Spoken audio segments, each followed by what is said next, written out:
ये जो समात है, मामला किस तरफ जा रहा है? कहीं ऐसा ही ना हो कि ये नशिस्तें जो हैं ये किसी को ना जाए। 8 फरवरी इलेक्शन पर सवालात ही सवालात। हर मसले का हल सुप्रीम कोर्ट नहीं है। आवाम ने जिसको मैंडेट दिया है तो वो सीटें उनको मिलनी चाहिए। जब प्रेस कॉन्फ्रेंसें हो रही थी तब ये सुप्रीम कोर्ट कहाँ थी? वो उस पार्टी का कैंडिडेट है। पार्टी सिंबल वाला फैसला बहुत कमजोर है।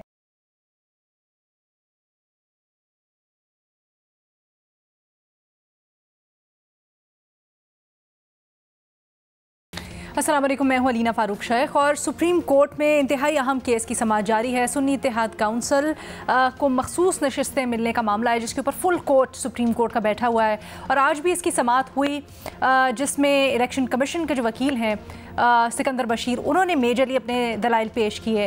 गुज़श्ता रोज़ जब समाअत हुई, पाकिस्तान तहरीक इंसाफ के सलमान अकरम राजा ने अपनी जो दलाइल हैं, अपनी जो प्रोपोजिशंस हैं वो अदालत के सामने रखी और बड़े इंटरेस्टिंग इसके ऊपर रिमार्क्स और मुख्तलिफ सवालात जो इस वक्त सभी के जहनों में अपने तजियाकारों के सामने रखते हैं और ये जो समाअत है, मामला किस तरफ जा रहा है, इसको समझने की कोशिश करते हैं।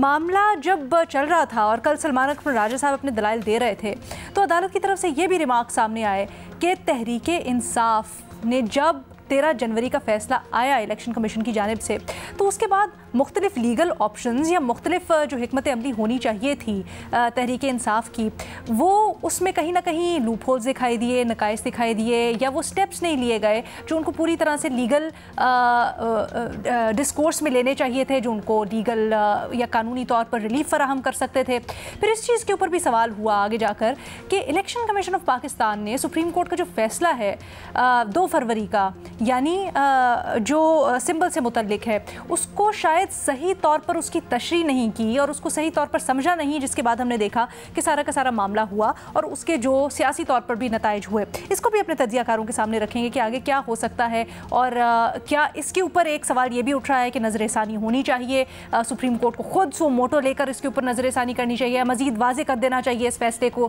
क्योंकि इसके दूरस नताइज हो सकते हैं आने वाले वक्तों के लिए भी। तो क्या ऐसा भी होना चाहिए? ये भी सवाल अपने तजियाकारों के सामने रखेंगे। और फिर सबसे अहम सवाल कि सीट्स की एलोकेशन तो जो भी होगी, क्या तहरीक इंसाफ को जैसे अदालत भी कह रही है, रिमार्क सामने आ रहे हैं कि उनकी कहीं ना कहीं फ्लॉज रह गए, उसका खमियाजा भुगतना पड़ेगा, ना कि हिकमत अमली को सफ़र करना पड़ेगा, या फिर इलेक्शन कमीशन को अकाउंटेबल ठहराएगी जो अपने फ़ैसले के लिए अदालत उज़्मा, और उनका क्या होगा जो बाकी रिज़र्व सीटें हैं, उनकी एलोकेशन किस सियासी जमात को होगी? ये भी एक बड़ा सवाल। तमाम तर मामलात पे बात करते हैं। हमें ज्वाइन कर रहे हैं आज सलीम साफ़ी साहब, रीमा उमर साहिबा, इरशाद भट्टी साहब और उमर चीबा साहब भी हमारे साथ मौजूद हैं। उमर, जो समात कल, आज और इससे पहले हुई है, उसके ऊपर आपको सबसे इंटरेस्टिंग पॉइंट क्या लगा? और ये भी बताइएगा कि यहाँ से शुरू कर लेते हैं कि सलमान अकरम राजा साहब ने कल जो दलाइल दिए उसके ऊपर अदालत ने भी बहुत से सवालात उठाए और फिर रिमार्क्स भी बड़े सख्त दिए गए कि तहरीक इंसाफ की स्ट्रैटेजी कहीं ना कहीं लैक करती रही। उसकी वजह क्या समझते हैं?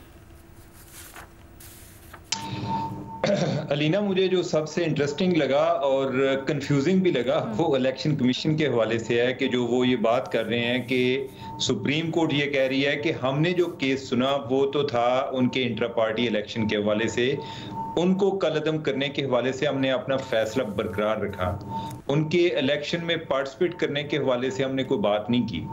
अब एक बज़ाहिर तो ऐसे ही लगता था कि जब आपने ये फैसला कर दिया तो उसके बाद जो आगे कानून है उसके मुताबिक पीटीआई इलेक्शन में पार्टिसिपेट नहीं कर सकती थी। इसको अभी मसला एक जो और चीज़ नज़र आ रही है वो ये है कि जैसे अदालत, चूंकि इसमें अदालत खुद भी इन्वॉल्व हो गई है, अदालत एक तरह से पार्टी बन गई है, क्योंकि एक ऐसा फैसला अदालत का कि जो बार बार उसका हवाला दिया जा रहा है कि उसकी वजह से पीटीआई अपने इंतहाबी निशान से इलेक्शन नहीं लड़ सकी, तो ये दो चीज़ें जब मिक्स होती हैं तो उधर एक लगता है कि कुछ जज साहबान एजिटेट भी होते हैं, ऐसा भी नज़र आता है कि कुछ जज साहबान जो हैं वो जानबूझकर उसका हवाला भी देते हैं, लेकिन अल्टीमेटली अब जो है वो सारा उनका फोकस अब इलेक्शन कमीशन पर चला गया है। इसका क्या फैसला होगा, ये चीज़ आज बड़ी दिलचस्प होती जा रही है। कल जो सूरत हाल थी उसमें तो ज़्यादा ये इस चीज़ पर फोकस था कि पीटीआई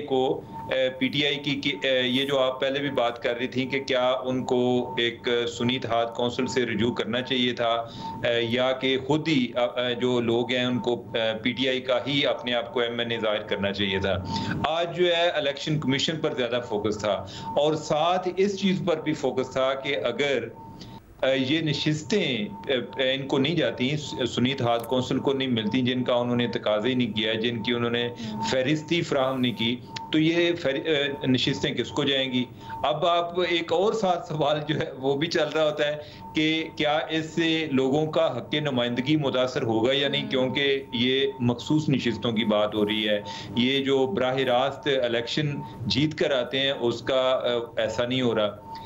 मुझे लगता है ऐसा है कि एक तो जो एक बज़ाहिर जो बात चल रही है कि ये नशिस्तें अगर सुन्नी इत्तेहाद कौंसिल को नहीं जाती, हम अगर इस मफरूज़े पर बात कर लें कि अगर सुन्नी इत्तेहाद कौंसिल को नहीं जाती तो फिर इसका दूसरा हाल ये है कि जो बाकी जमातें हैं उनमें बांट दी जाएंगी।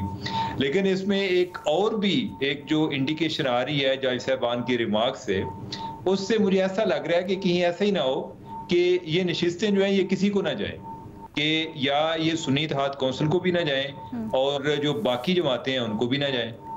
तो ओवरऑल बड़ी एक मैंने आज जितनी भी एक समाज सुनी है या कल जो मैंने देखी है, कल कोई एक माइंड और बन रहा था, आज जो है उनका जो रुख है ज्यादा वो इलेक्शन कमीशन की तरफ है। क्योंकि आज इलेक्शन कमीशन के वकील दलाल पेश कर रहे थे ना, तो वो उनसे बट ये आपने बड़ी दिलचस्प ऑब्जर्वेशन दी है जब आप कहते हैं, सवाल उठ रहा है कि ये सीट्स कहीं किसी को भी ना जाए।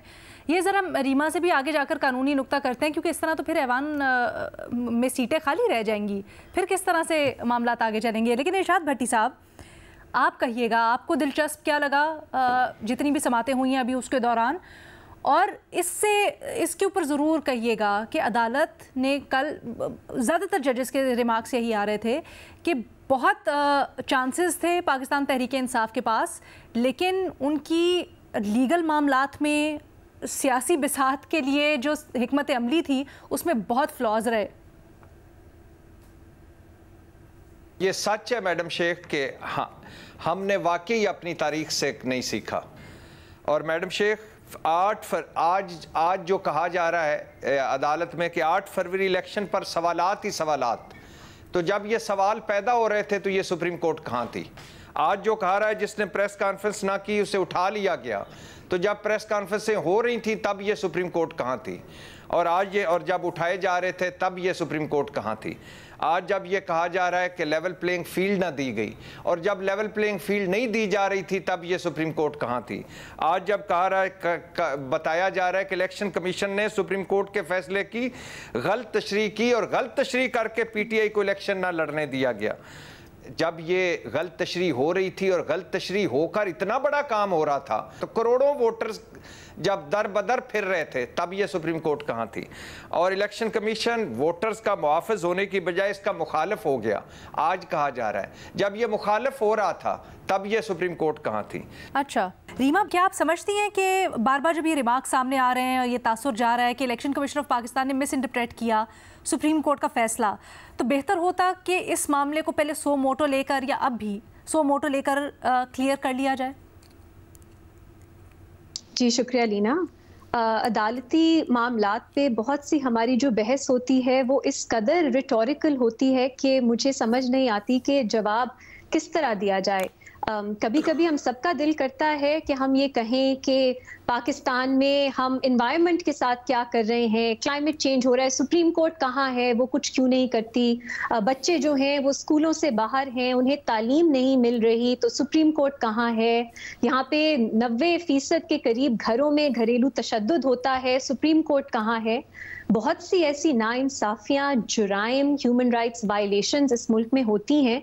हर सवाल का जवाब और हर मसले का हल सुप्रीम कोर्ट नहीं है। सुप्रीम कोर्ट कोई ऐसी बॉडी नहीं है जो हमारी पूरी रियासत के ऊपर बैठी है, जिसके पास अनलिमिटेड इख्तियारात हैं, जो किसी जुरिस्डिक्शन, कानून, आइन पे डिपेंड नहीं करती और बस वो राइट, लेफ्ट एंड सेंटर फैसले देती रहे और पूरे मुल्क में दूध और शहद की जो नहरें हैं वो बह जाएं। सुप्रीम कोर्ट का एक बहुत स्पेसिफिक रोल है आइन में, बहुत से और इदारे हैं उनके भी स्पेसिफिक फंक्शंस हैं आइन में। हमने देखा है 2009 से 2023 तक बहुत से ऐसे चीफ जस्टिस आए हैं, सुप्रीम कोर्ट्स आई हैं, जिन्होंने इसी सोच को सामने रखते हुए हर फैसले में अपने आप को इन्वॉल्व करने की कोशिश की है, इस सोच के साथ कि वो एक तरह से हर मसले का हल जो है वो कोर्ट में तलाश करके डायरेक्शंस देंगे और सब कुछ सही हो जाएगा। अब मुझे तो एटलीस्ट इस चीज़ की खुशी है कि चाहे वो जस्टिस मंसूर अली शाह हो, चाहे वो चीफ जस्टिस काजी फाइज ईसा हो, और भी मेरा ख्याल है मेजॉरिटी इस वक्त सुप्रीम कोर्ट में जजेस की है जो एक्नॉलेज करते हैं कि वो गलती थी सुप्रीम कोर्ट की, उन्होंने अपनी डोमेन में रह के फंक्शन करना है। तो जब हम मुतालबा करते हैं कि आप सो मोटो नोटिस लें, आप इस चीज पे हो रहा था, प्रेस कॉन्फ्रेंस हो रही थी, ये हो रहा था, वो हो रहा था, प्लीज नजर में रखने की जरूरत है कि इसमें सुप्रीम कोर्ट एग्जैक्टली क्या कर सकती है, और अगर वो केस का उस सिचुएशन का नोटिस ले भी ले तो उसके पास क्या इख्तियारात हैं, वो क्या डायरेक्शंस हैं जो दे सकती है। सो बहुत सी ऐसी चीजें हैं जो सुप्रीम कोर्ट कर सकती है, लेकिन बहुत सी ऐसी चीजें हैं जो हम मुतालबा तो करते रहते हैं लेकिन वो सुप्रीम कोर्ट की डोमेन नहीं बनती। पहली बात ये। दूसरी, मैं चाह रही हूं कि मैं केस पे आऊं क्योंकि ये सब बातें होती रहती हैं, लेकिन ये केस इन इटसेल्फ क्या है उस पे अगर आप मुझे इजाजत दें मैं बात कर लूं। देखिए, 3 तरह से मेरा ख्याल है इस केस को देखा जा सकता है, और जो बेंच है उसमें भी नजर आ रहा है कि जजेस मुख्तलिफ पर्सपेक्टिव से इस केस को देख रहे हैं। अगर आप बहुत महदूद रहना चाहें तो सवाल बहुत सिंपल है कि सुन्नी इत्तेहाद काउंसिल है जिसको इंडिपेंडेंस जो पीटीआई से वाबस्ता है उन्होंने ज्वाइन किया, क्या उन्हें रिजर्व सीट्स मिल सकती हैं या नहीं मिल सकती? इलेक्शन कमीशन ने कहा नहीं मिल सकती क्योंकि उन्होंने रिजर्व लिस्ट की जो लिस्ट्स होती हैं वो जमा नहीं करवाई, और क्योंकि उनके किसी मेंबर ने इलेक्शन नहीं लड़ा, वो एक पॉलिटिकल पार्टी नहीं है।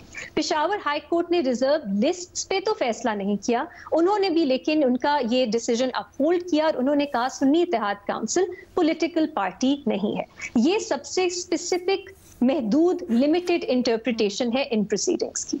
दूसरा मामला जो बहुत दिलचस्प है वो ये है कि आप अब से नहीं शुरू कर सकते, आप वापस जाएं। जब इलेक्शंस हो रहे थे तो इलेक्शन कमीशन ने क्यों पीटीआई बैक्ड कैंडिडेट्स जो हैं उन्हें एज इंडिपेंडेंस तस्वुर किया? मैं आपको ये बताती चलूं, कानून में ऐसा कुछ नहीं है। आप इलेक्शंस एक्ट का सेक्शन 66 और 67 पढ़ें, वो ये कहती है कि पार्टी के कैंडिडेट्स वो होंगे जो एक डिक्लेरेशन फाइल करते हैं कि वो एक पार्टी से एफिलिएटेड है और एक सर्टिफिकेट जमा करवाते हैं जो पार्टी उन्हें देती है। इसमें सिंबल एक होने का जिक्र नहीं है। सेक्शन 67 भी इस जैसा है। मेरी राय ये है कि अगर कोई शख्स एक पॉलिटिकल पार्टी के सर्टिफिकेट के साथ और अपने जो पेपर्स हैं उसमें अपनी एफिलिएशन जाहिर करता है, वो उस पार्टी का कैंडिडेट है। यूनिफाइड सिंबल हो या ना हो उससे फर्क नहीं यानी वो इंडिपेंडेंट तस्वुर नहीं मसला होगा। वो एग्जैक्टली क्योंकि यहाँ पे लिखा है independent is someone who is not nominated by a political party। अगर आपको पॉलिटिकल पार्टी ने सर्टिफिकेट दे दिया, आपने भी एफिलिएशन जाहिर कर दी, एक म्यूचुअल बात सामने आ गई, आपकी एफिलिएशन उनका सर्टिफिकेट, सो आप एक इंडिपेंडेंट कैंडिडेट मेरी नजर में नहीं है। अब प्रॉब्लम क्या हुई? जब ये प्रोसीडिंग सुप्रीम कोर्ट में चल रही थी, बार बार ये कहा जा रहा था कि अगर आप हमसे सिंबल ले लेते हैं पीटीआई की तरफ से तो हम रिजर्व सीट से महरूम हो जाएंगे। जब ये फैसला आया, मैं फिर से सुन रही थी कि कहीं मेरी याददाश्त मुझे धोखा ना दे रही हो, बैरिस्टर गौहर ने प्रेस कॉन्फ्रेंस की और उन्होंने कहा इस फैसले के बाद हमसे हमारी रिजर्व सीट्स छीन ली गई हमसे, अब हमारा हर कैंडिडेट इंडिपेंडेंट होगा।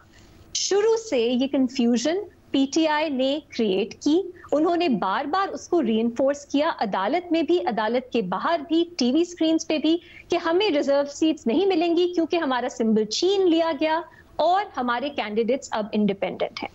अब ये कहा जा रहा है कि ये तो एक लीगल मसला था। मैं कहूंगी ये लीगल मसला नहीं था, ये एक बुनियादी फैसला किया पार्टी ने। उसके बाद भी सलमान अकरम राजा साहब शुरू से, to give due credit to him, वो शुरू से कहते आए कि मैं पीटीआई का ही कैंडिडेट हूं, मैंने एफिलिएशन जाहिर की है, सर्टिफिकेट जमा करवाया है। और वो अदालत में भी यही पोजीशन लेना चाहते थे, लेकिन मेजॉरिटी ने मुझे नहीं मालूम क्यों ये फैसला किया कि वो एक और पार्टी ज्वाइन करेंगे। और अलीना, ये बहुत अहम बात है, जुगाड़ कि आप प्रिंसिपल पे बात नहीं करेंगे। अब बात हो रही है ना रिप्रेजेंटेशन की, वो वक्त था जब आप बात करते कि लोगों ने एक पॉलिटिकल पार्टी को वोट दिया है, उनके रिप्रेजेंटेशन का मामला है, आप जुगाड़ पे नहीं जाएंगे एक और पार्टी को ज्वाइन करके रिजर्व सीट्स लेने के लिए, ये स्ट्रैटेजी नहीं अपनाएंगे। ये आपके बुनियादी प्रिंसिपल जिसके लिए आप खड़े हैं उसकी नफी है।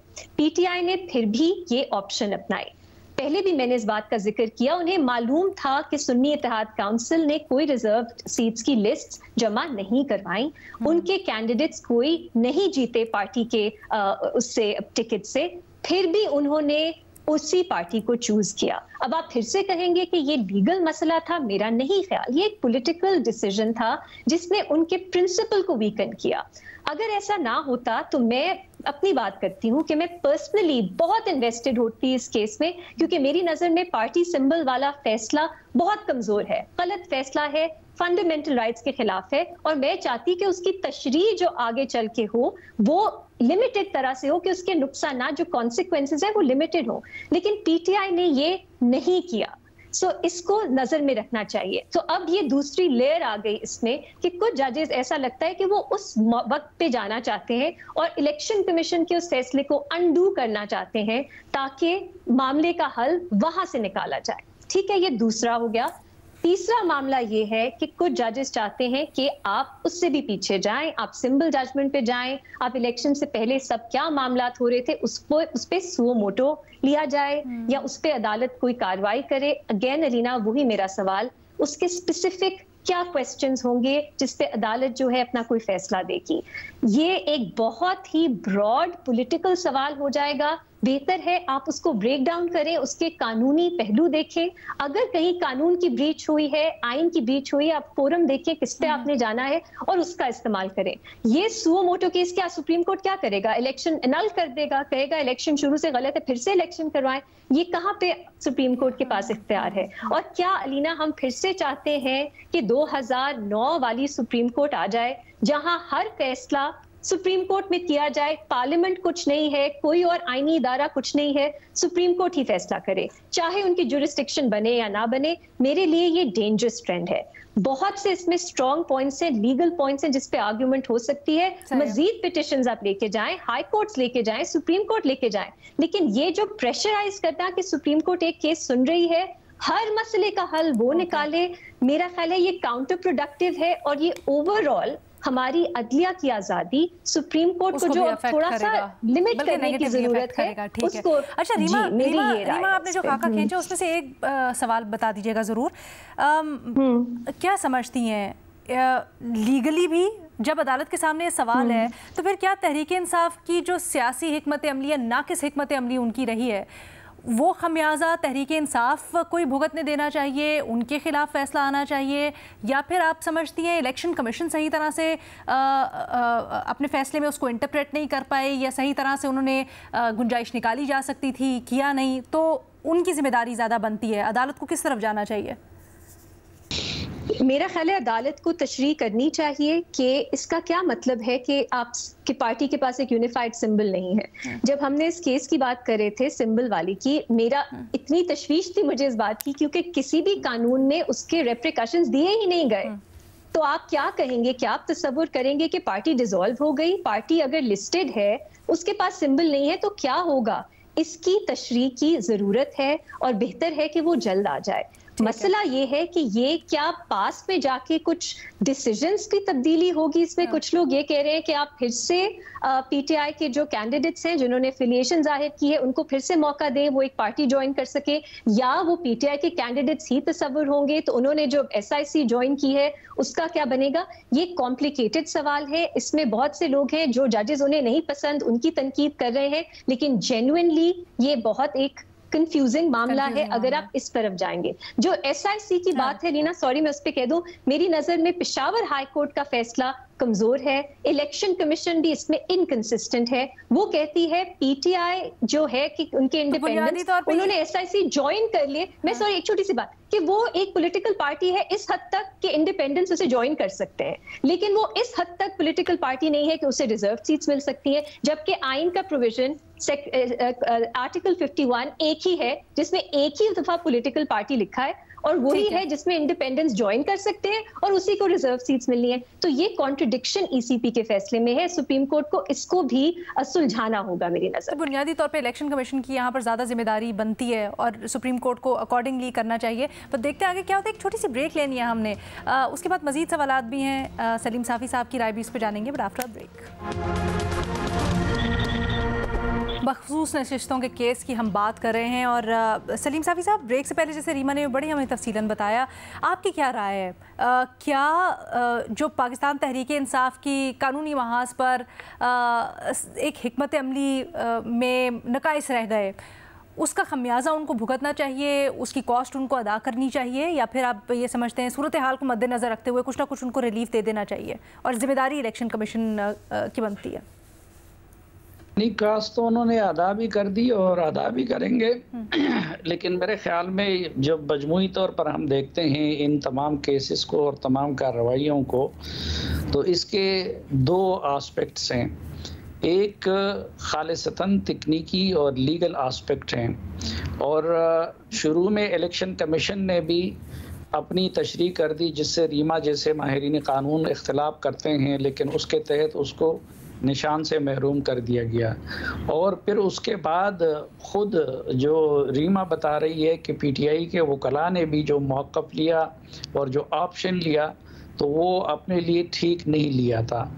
अब अगर तो खालिस तकनीकी लिहाज से देखा जाए तो फिर ज़ाहिरी बात है कि ये सीटें उनका हक नहीं बनती, लेकिन अगर जमहूरी लिहाज से देखा जाए, अगर अखलाकी लिहाज से देखा जाए, तो आवाम ने जिसको मैंडेट दिया है तो वो सीटें उनको मिलनी चाहिए।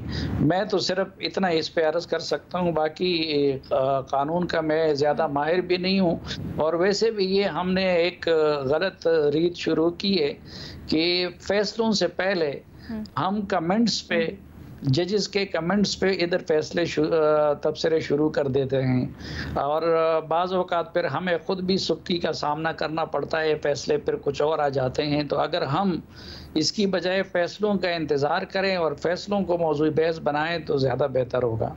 आपकी बिल्कुल ऑब्जर्वेशन सही है सर, और हम बिल्कुल ऐसा कर भी नहीं रहे कि हम कोई स्पेकुलेशन कर रहे हों, ये अंदाज़े लगा रहे हों बैठ के कि क्या आना चाहिए फ़ैसला। हम बेहतर तरीके से समझने की कोशिश कर रहे हैं कि अदालत के अंदर जो दलाइल दिए गए, फिर रिमार्क्स जो दिए गए, उनसे क्या मुराद है, किन कॉन्टेक्स्ट में उनको समझा जाना चाहिए और किस तरफ जाते हुए मामला लग रहा है, सिर्फ वो जानने की कोशिश और समझने की कोशिश कर रहे हैं। ये 2-3 दिन इंतजार करना पड़ेगा ना, और कोई ज़्यादा वो तो नहीं है। अच्छा। और 2-3 दिन इंतजार के बाद फिर अदालती फैसले में सारा कंटेक्स्ट भी होता है, सारे दलाइल भी होते हैं और फैसला भी होता है, तो उस वक्त तबसरा वो उसका जवाब भी बनता है ना।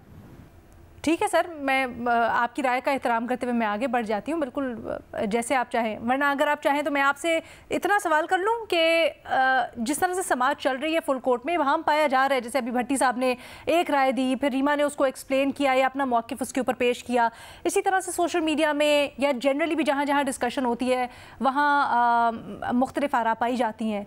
Do you think full court का बिठाना और उसके ऊपर फिर लाइव नशरियात चीज़ों को ज़रा कंफ्यूजन का शिकार कर रहा है, या फिर आपके ख्याल में बिल्कुल सही फैसला है?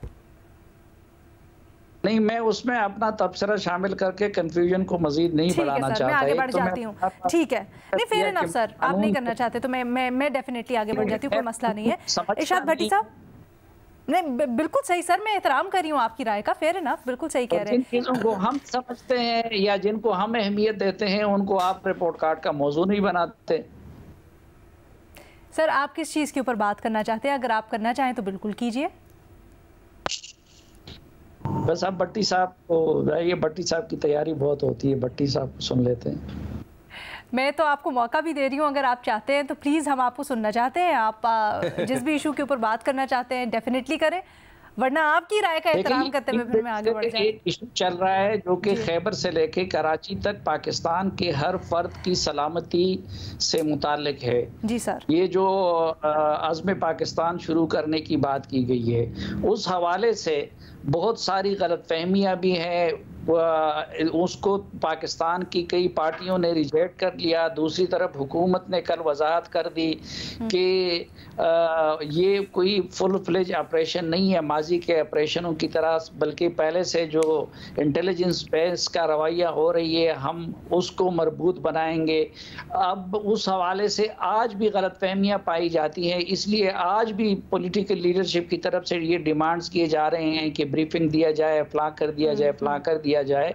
तो इस तरह के मौज़ूआत ये हम जो कि पाकिस्तान के हर फर्द की जिंदगी और सलामती से मुतालिक है, तो हमें इसको भी मौजूद बहस बनाना चाहिए। बिल्कुल सही बात कर रहे हैं सलीम साफ़ी साहब, और आपकी बात का, आपके सवाल का, तहफ़्फ़ुज़ का आपने खुद ही जवाब दे दिया कि जब जहाँ इतने इसके ऊपर अभी इबाहम है, हमारे सामने कुछ क्लैरिटी नहीं है, तो फिर कैसे तज्जिया तबसरा इस चीज़ के ऊपर करें, अनइन्फॉर्म्ड तज्जिया तबसरा। तो इसलिए हमने बेहतर समझा कि हम ज़रा सियासी महाज के ऊपर और फिर जो इम्प्लिकेशंस हैं उसकी कानूनी डिस्कस हो रही हैं उसको ज़रा कर। जी सर।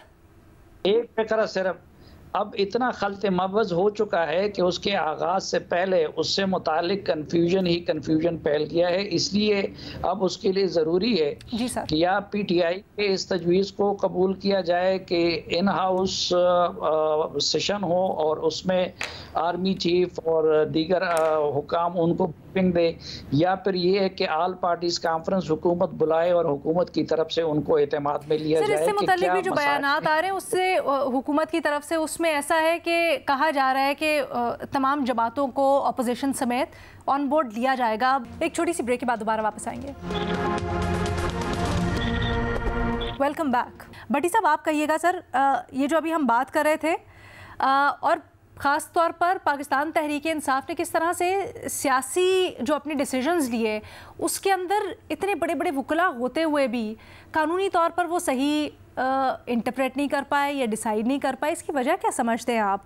और ये भी जमा खातिर कर लीजिएगा, एक क्लिप बड़ा गर्दिश कर रहा है जिसमें जो इंट्रा पार्टी इलेक्शंस का फैसला है, अली ज़फ़र साहब जब अदालत के सामने खड़े हुए तो वो अदालत को गुजारिश करते हैं कि जी अगर आपने हमें इंट्रा पार्टी इंतखाबात का लदम कर दिए तो मखसूस नशिस्तें भी हमारे हाथ से चली जाएंगी। तो अदालत उनको कहती है कि उनका ख्याल नहीं ऐसा होगा, अगर ऐसा हुआ तो आप हमारे पास आ जाइएगा।